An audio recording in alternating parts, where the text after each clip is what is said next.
Dans le cadre de l'étude de la génétique humaine, on va étudier les anomalies chromosomiques, c'est-à-dire ce qu'on appelle les aberrations ou les mutations chromosomiques.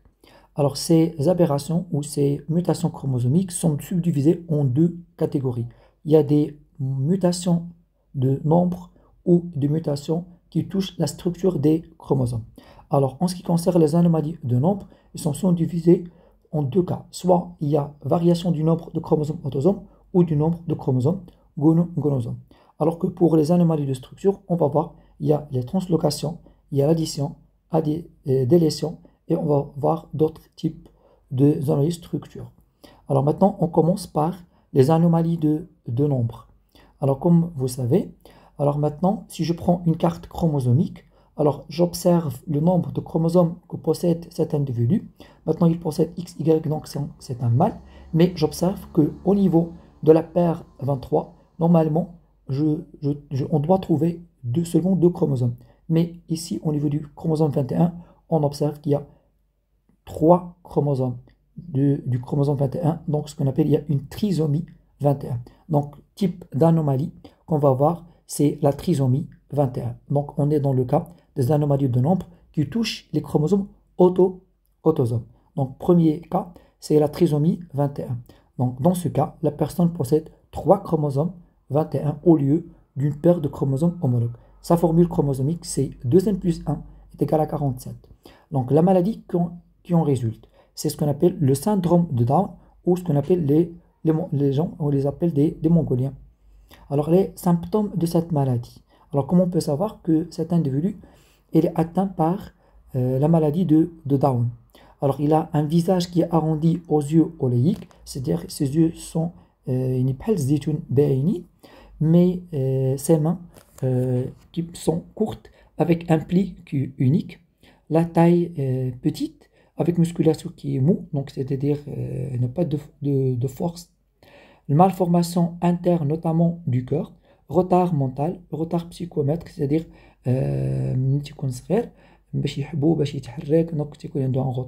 malformation digestive. Au niveau des pieds, on trouve le premier orteil séparé des autres par un sillon, ce qu'on appelle le signe de sandale, c'est-à-dire que son صباعو الكبير بعيد على الصباعان الصغير الاخرين ديال رجليه. Maintenant, quelle est l'origine de cette maladie, de cette anomalie? D'accord? Donc, normalement, la paire 21, au cours de la formation des gamètes, normalement, chaque chromosome, il se sépare avec son chromosome homologue durant la division réductionnelle de la méiose. Puis, au niveau de la division équationnelle, chaque chromosome, le centre-mère de chaque chromosome va subir un clivage et chaque chromatide va migrer vers un pôle de la cellule. Et de même, pour l'autre chromosome, il y a clivage du centre-mère et migration de chaque chromatide vers un pôle de la cellule. Donc, si je prends la cellule mère, il contient normalement 2n est égal à 46. Lorsque la cellule subit une division réductionnelle, normalement, nous avons n est égal à 23. Ben, n est égal à 23. Chaque chromosome se sépare du chromosome homologue. Maintenant, au niveau de la division équationnelle, d'accord? Ici, la division réductionnelle. Au niveau de la division équationnelle, le chromosome, clivage du centre-mère et migration de chaque chromatide vers un pôle de la cellule. C'est-à-dire que la cellule, ici, toujours, n est égal à 20, 23. Ici, n est égal à 23. Et ici, n est égal à 23. Ben, n est égal à 20. Est égal à 23. D'accord? Alors maintenant, pour avoir un bébé qui possède une trisomie 21, c'est-à-dire qu'il va hériter d'un père un chromosome 21 et l'autre père, il va lui donner deux chromosomes 21. Alors ceci, soit il est dû à une anomalie lors de la division réductionnelle. Alors pour la paire 21, normalement, les deux chromosomes doivent se séparer. Mais au niveau de cette anomalie, les deux chromosomes 21 vont migrer vers un pôle de la cellule. Et par suite, lorsque la cellule se divise, normalement, on obtient n-1, 22 chromosomes. Et l'autre cellule va avoir un chromosome de plus, c'est-à-dire on possède n plus 1 est égal à 24 chromosomes. Donc au lieu d'avoir seulement 23, il contient 24 chromosomes, donc il possède un chromosome de plus. Alors, lors de la division équationnelle, il y a clivage du centromère et migration de chaque chromatide vers un pôle de la cellule, et par suite, notre gamète va comporter n plus 1 est égal à 24 chromosomes. Donc 24 plus 23, ça va donner 47 chromosomes. Et cet enfant va hériter normalement 3 chromosomes 21. Donc il y en a une trisomie 21. D'accord? Ou le nombre de chromosomes 47. De même, je peux avoir une anomalie lors de la division équationnelle. Donc les deux chromosomes homologues se séparent pendant la division réductionnelle et au cours de la division équationnelle, il y a clivage du centromère et migration des deux chromatides vers un pôle de la cellule. Donc cette cellule va comporter 24 chromosomes et celle-là ne porte que 23 chromosomes. Donc deux chromatides du chromosome 21. Donc si je prends une chromatide 21 de la maman par exemple et un spermatozoïde qui porte deux chromosomes 21, donc on aura une trisomie 21. D'accord? Et le nombre total sera 47 chromosomes et il possède 3 chromosomes 21. Donc et par suite notre enfant sera mongolien. Donc une anomalie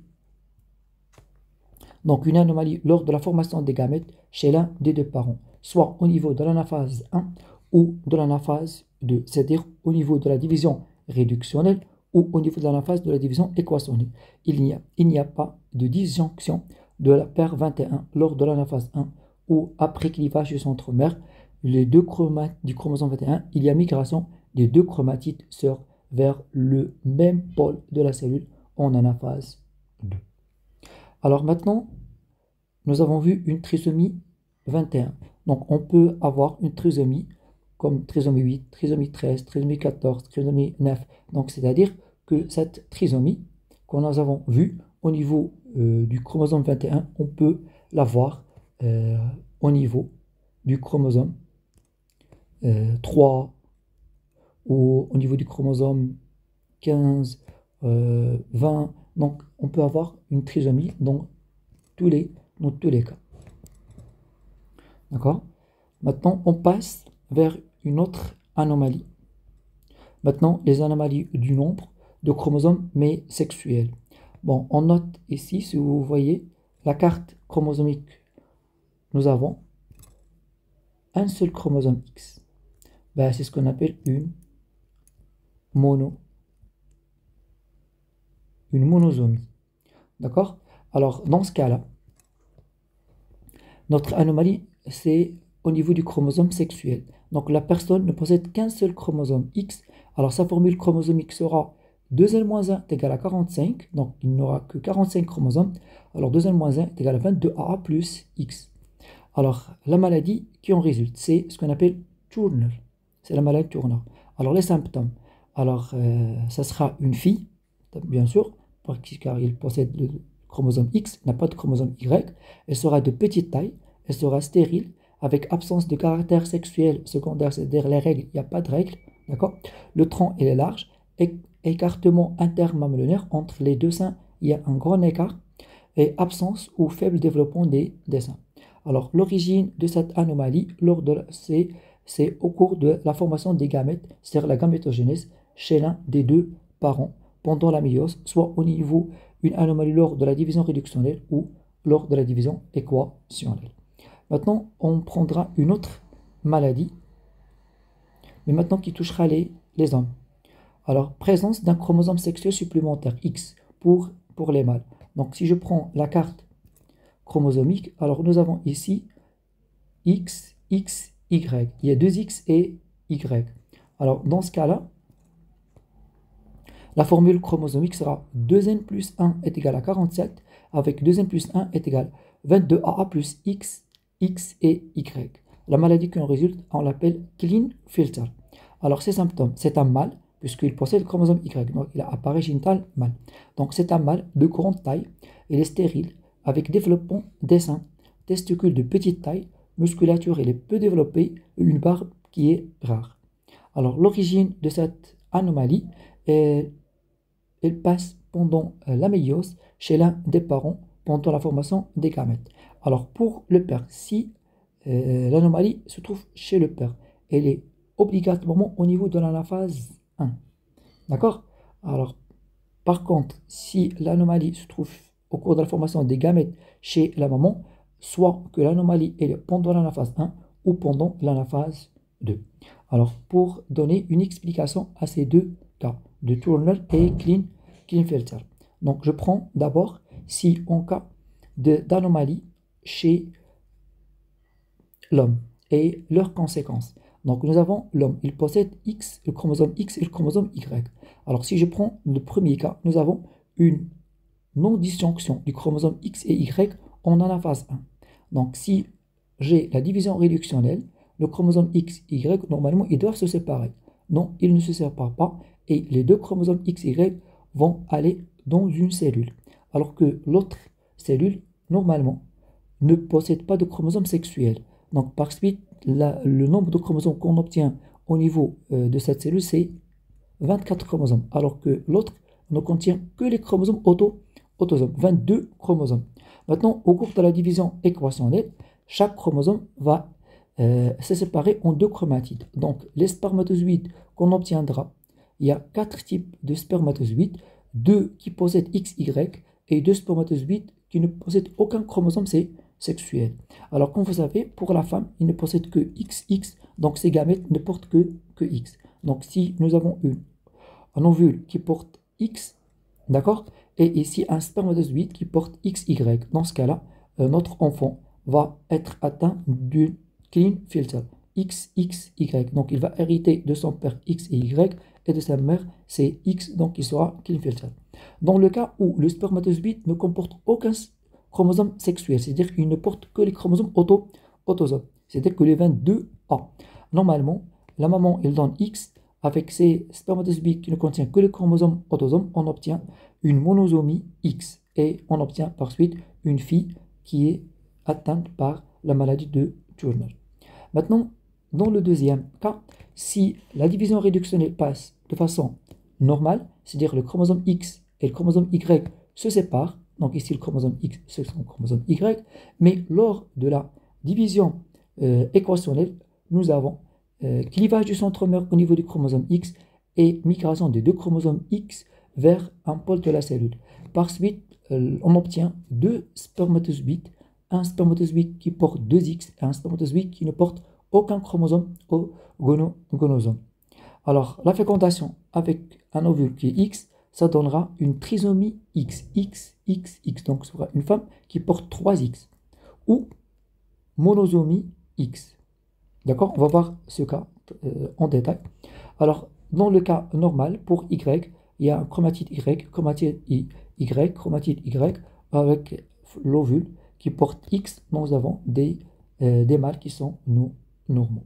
Alors ici, nous avons vu que dans le cas des anomalies chez l'homme, soit dans la division réductionnelle, soit dans la division équationnelle, on obtient des individus qui sont Klinefelter, Turner ou trisomie X ou Turner.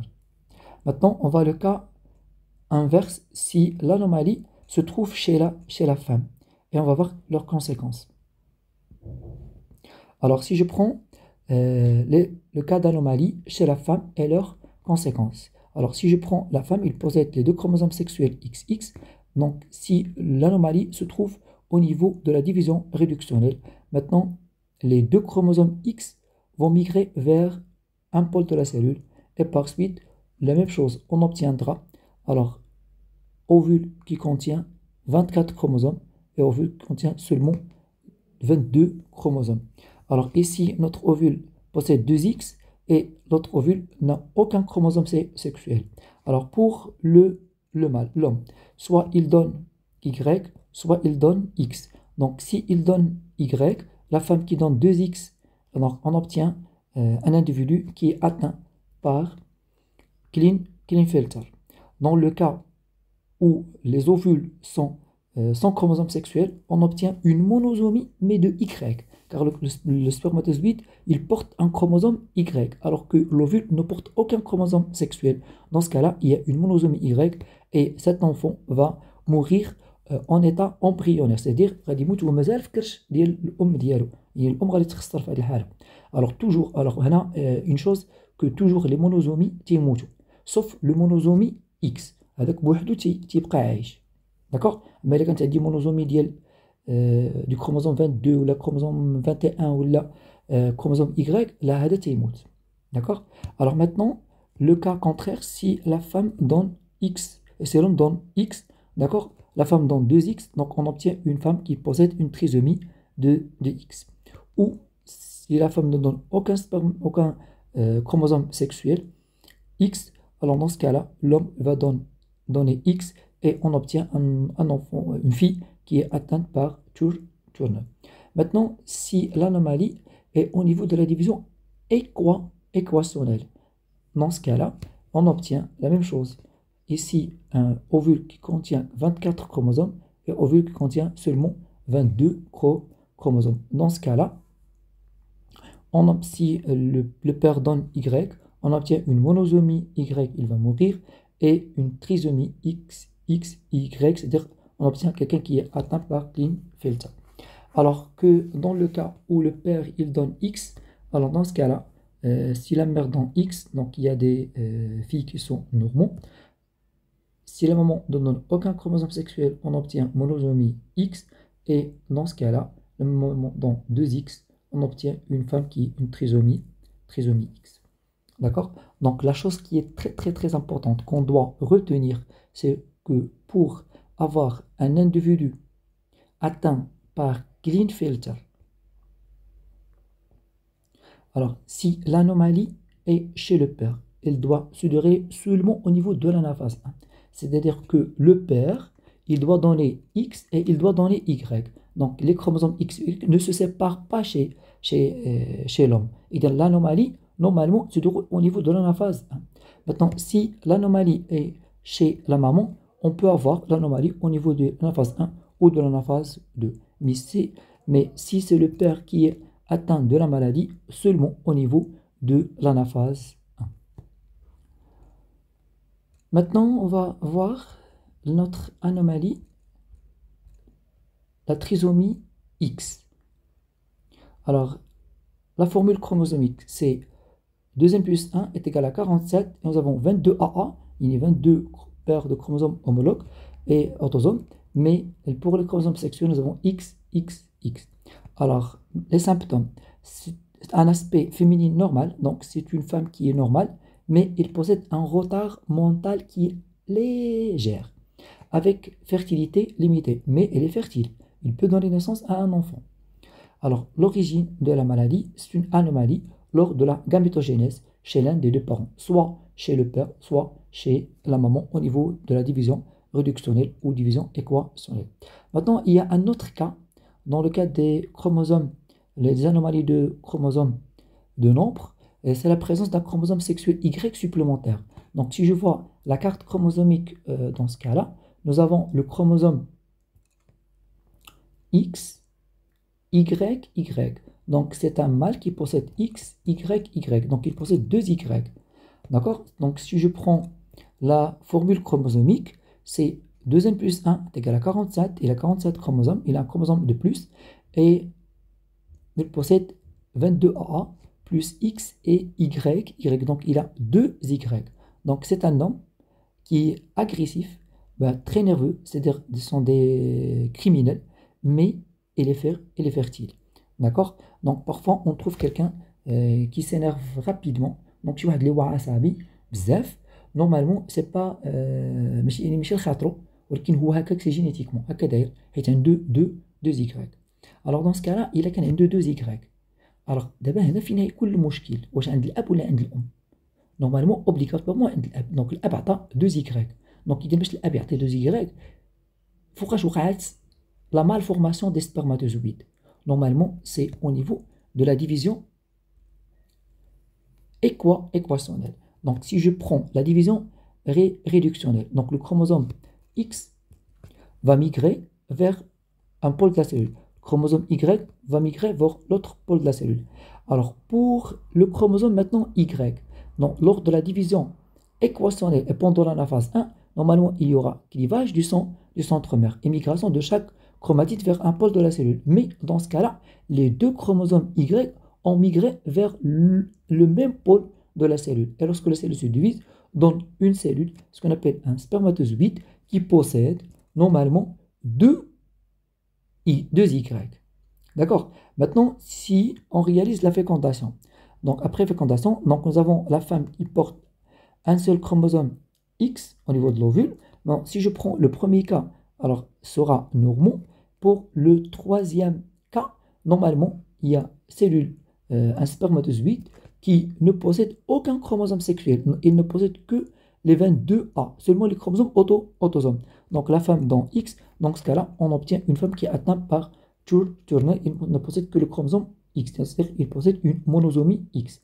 Mais le cas qui nous intéresse, c'est la femme, il donne le chromosome X, mais le père, il donne deux chromosomes Y. Dans ce cas-là, ce sera un homme qui est agressif.